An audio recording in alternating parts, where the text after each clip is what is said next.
o melhor de todos até agora. Eu sei que eu já tinha falado que o anterior era o melhor de todos até agora, mas, na verdade, esse é o melhor de todos até agora.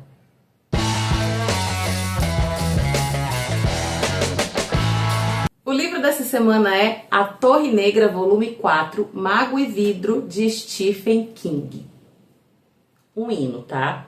Ouvi dizer que tem melhores do que esse daqui, tá? Ouvi dizer que o 7 é melhor, mas por enquanto esse foi o melhor. Gente, esse livro aqui, ó, O Maioral. Eu comecei a ler ele sem muita expectativa, porque me disseram, é muito flashback, nananã, e eu fiquei, será que é legal? Só que enquanto muitas pessoas não gostam, muitas pessoas amam esse livro. Então, né, tinha que ler para poder tirar a minha conclusão. E a conclusão é maravilhoso.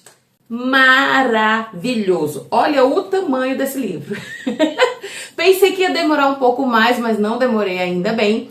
E aqui, neste livro, nós veremos novamente o nosso querido catete, formado por Roland, Ed, Susana, Jake e o nosso Oi, né? Eu tava falando oi, mas aí disseram que é pra ser oi, então, enfim. Esse catete, essa turminha do barulho, aprontando altas confusões, enfim, conseguiu sair do Blaine. Graças a Deus que eu não suportava mais o Blaine e tal. Mas eles vão encontrar umas coisas bizarras. Como sempre, né? E essas coisas bizarras, inclusive, se conectam. Novamente, olha aí, ó. Se conectam com outro grande livro do Stephen King, tá? Eu acho que muita gente sabe que a saga Torre Negra tem algumas conexões em outras obras do King, e uma delas que é muito forte é a Dança da Morte, e essa conexão com a Dança da Morte vai ficar muito nítido nesse livro 4.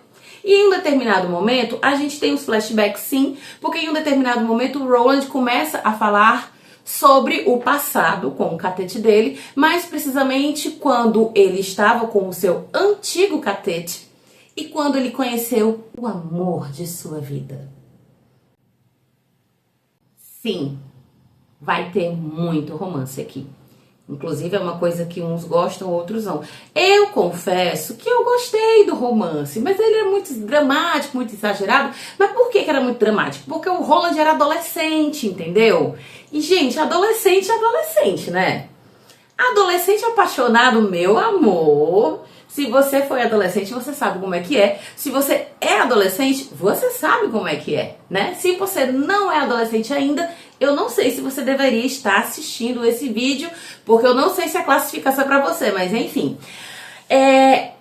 Realmente é bem melosa essa parte, onde a gente vai, né, conhecer um pouco mais da história de amor que o Roland viveu na adolescência, que o Roland viveu com a Susan. Por favor, não confundir com a Susana, que faz parte do atual catete que apareceu lá no livro 2. A Susan foi esse grande amor do Roland. A gente sabe desde o livro 1 que existia uma Susan na vida dele, mas a gente não sabe detalhes. Então ele vai acabar contando essa história dele com a Susan, e não só a Susan, mas também o Cuthbert e o Alan, que são os outros dois colegas dele que faziam parte do catete dele, né? Como ele se tornou pistoleiro, o que eles foram fazer nessa região, e ele acabou conhecendo a Susan. E aí você pensa, ele vai só ficar falando de amor? Vai não, meu bem. Vai acontecer tanta coisa. Gente, olha o tamanho desse livro. Pelo amor de Deus, olha o tamanho desse livro. Vai acontecer muita coisa. E tal qual como em vários livros de Stephen King que a gente conhece, chega um momento em que a história fica frenética e você não consegue parar. Pode ser que você ache chato o começo, normal também de alguns livros do Stephen King, mas depois que a história desenrola, menino, o babado começa a desenrolar lá na cidade, lá da terra, lá da Susan, pronto, ó. É tiro, porrada, bomba, facada, incêndio, envenenamento, um monte de coisa acontecendo ao mesmo tempo. Algumas figuras icônicas vão aparecer. Por que eu digo icônicas? Porque assim, elas tiveram a participação pequena, mas uma participação bem importante. Como, por exemplo, o Jonas, o Shimi, que também meio que fez parte do catete, talvez, pode-se dizer assim. A Cordélia, que era a tia da Susan, aquela megera. E, claro, a bruxa Rhea. Olha, essa mulher, ela cumpre muito bem o papel dela de bruxa, porque ela realmente é uma bruxa, ou seja, ela tá fazendo muito bem o que ela precisa fazer. E assim a gente conhece um pouco mais do passado do Roland, a gente vai entender inclusive muitas coisas sobre a própria personalidade dele, muitas coisas que aconteceram no passado dele, muitas coisas em relação à Torre Negra, mas vai trazer todas as respostas? Claro que não, porque afinal a saga tem 8 livros, então, né, esse aqui é o 4. Não tem a menor condição de nesse livro aqui a gente ter todas as respostas, mas com certeza existem alguns elementos bem interessantes. E no final do livro a gente volta para o tempo presente, onde o Roland está com esse novo catete, onde eles vão passar por outras situações ainda mais bizarras, vão encontrar outras pessoas que eles não queriam ter encontrado. E olha, eu fiquei com muita vontade de ler o volume 5 agora também, viu? Eu não sei se ele é bom, mas que deu vontade, deu. Antes da gente ir para a parte com spoilers, vamos lembrar que todo domingo tem vídeo novo aqui no Bafulê Literário, então se inscreve no canal, curte, compartilha. Inclusive tem resenhas aqui dos 3 livros que vieram antes desse, tá?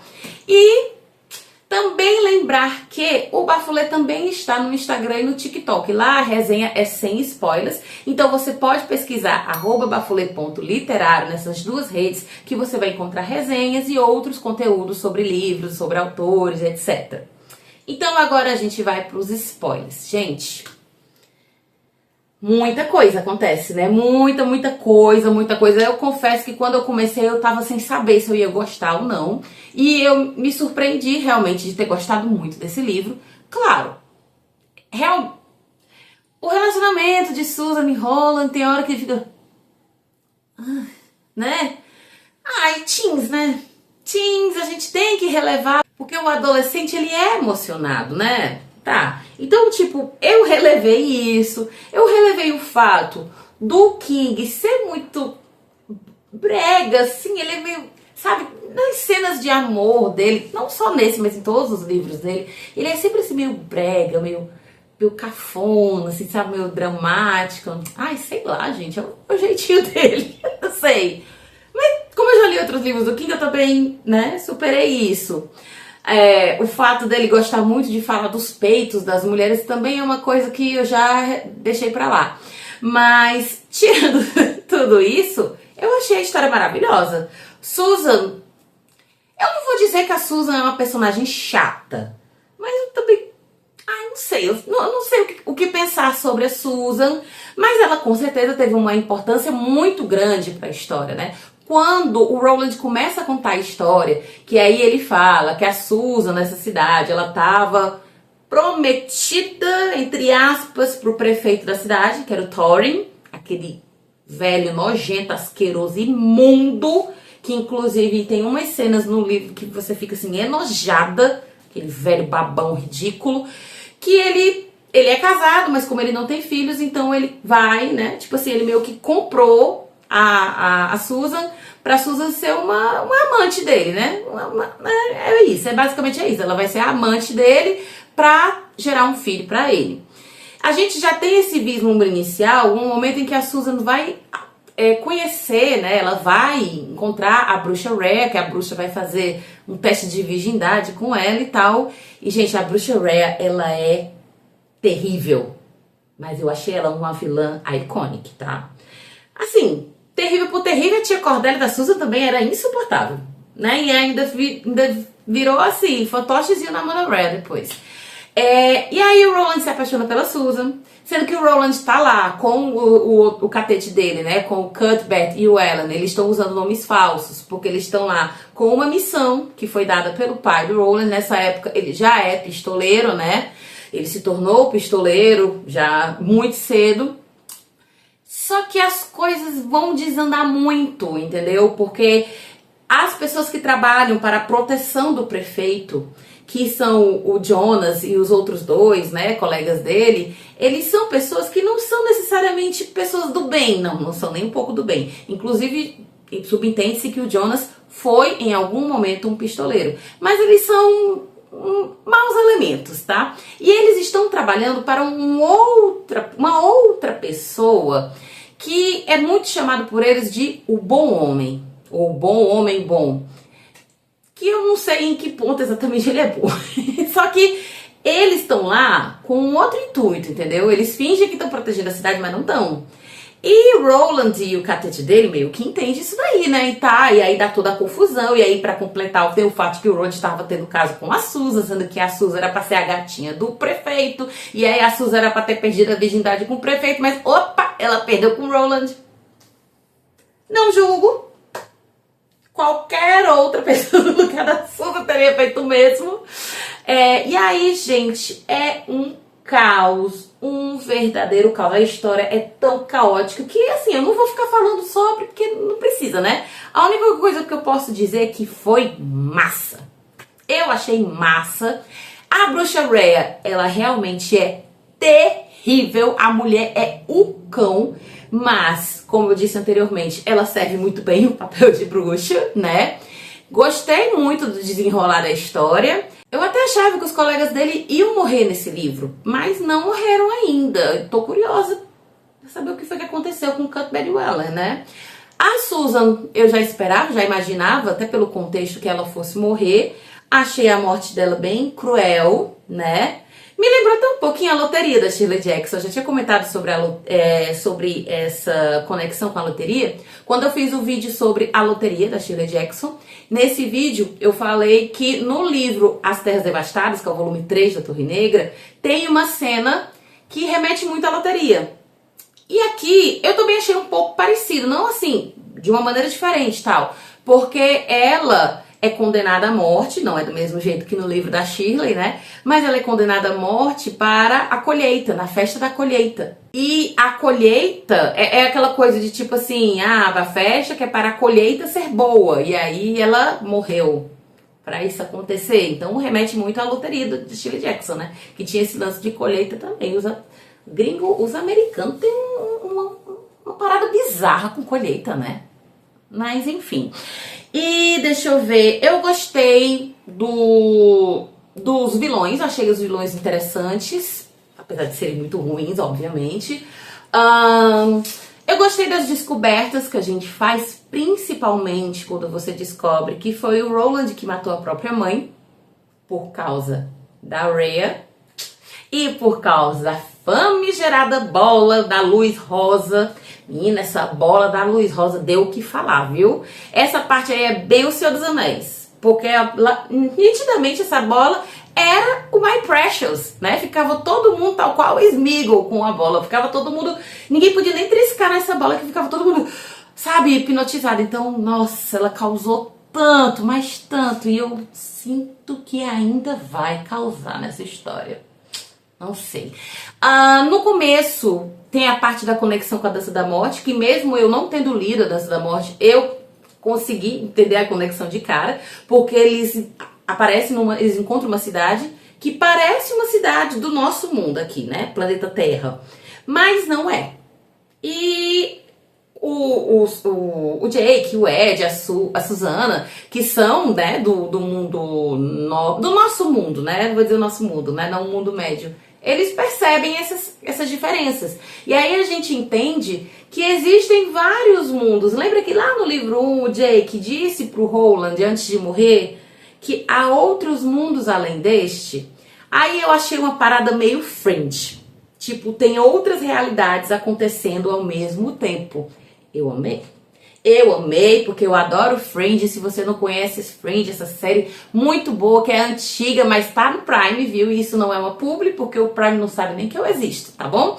Mas esse lance de ser uma realidade alternativa. Ó, isso aconteceu, mas não foi na mesma realidade que vocês viveram. Não é na minha realidade, é em uma outra realidade. E essa outra realidade foi a que aconteceu...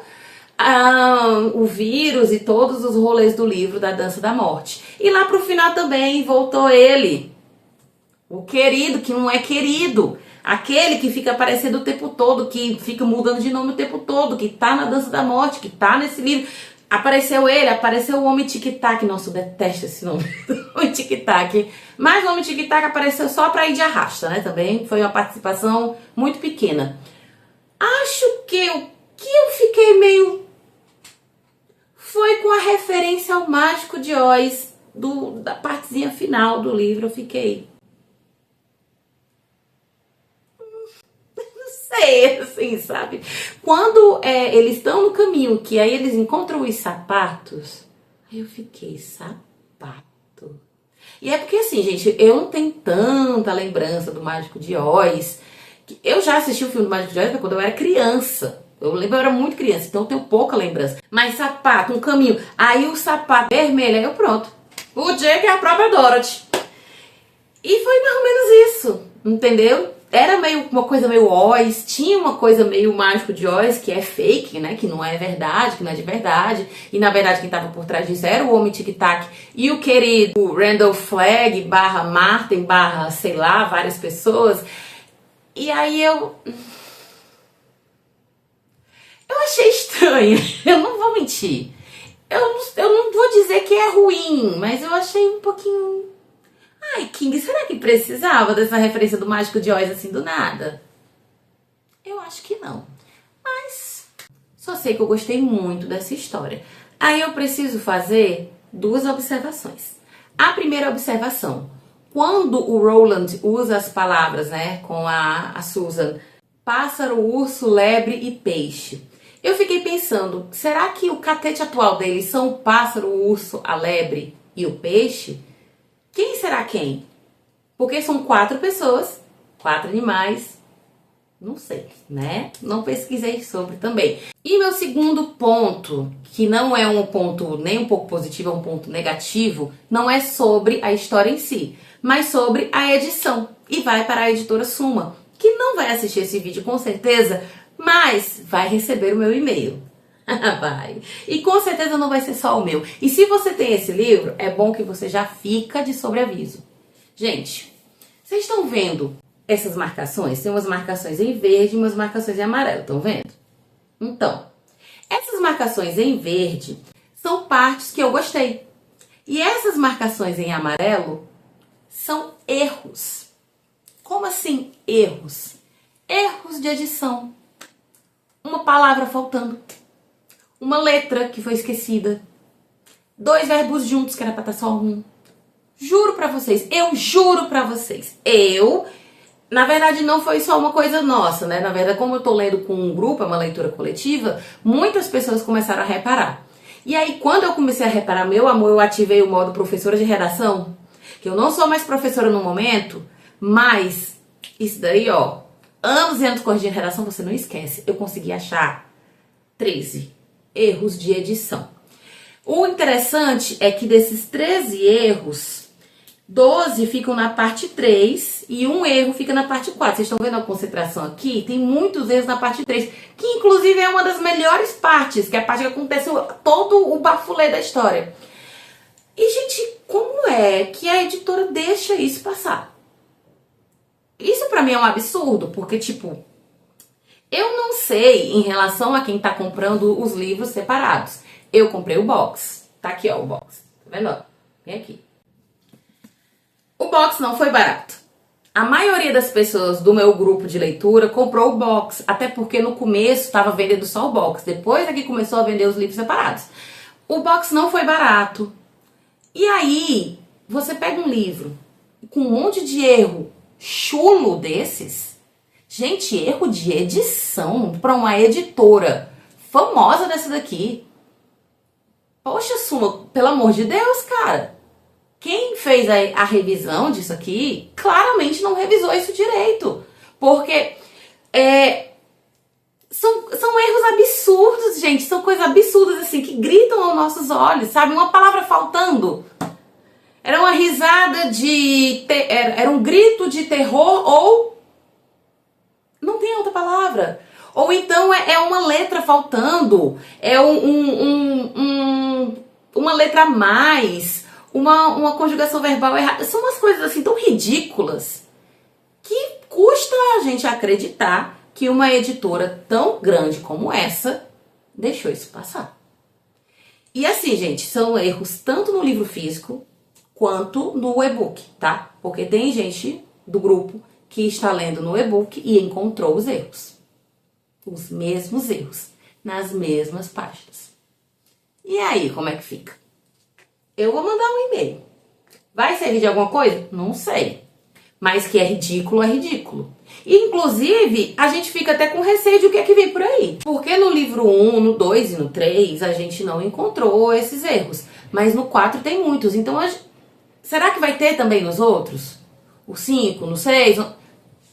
Eu, sinceramente, eu não confio mais. Então, fica aqui a minha nota de repúdio. E se você não leu esse livro ainda, tem ele, mas ainda não leu, já vá sabendo, ó, que você vai encontrar muitos erros nele. E isso não é nem um pouco legal. Mas tirando isso, o livro é bom. É porque, entendeu? O livro é bom porque o livro é do King, né? Os erros não são do King, tá? E se fosse, eu ia passar pano. Mentira, não ia passar pano não, porque são coisas ridículas, são erros ridículos. Mas são coisas que não dá pra deixar passar. Então, realmente, o livro é maravilhoso. Seria só elogios nesse vídeo se não tivesse esse pequeno problema. E editora Suma, peço que melhore. Sinceramente. Mas, gente, mesmo assim, é ótimo o livro, tá?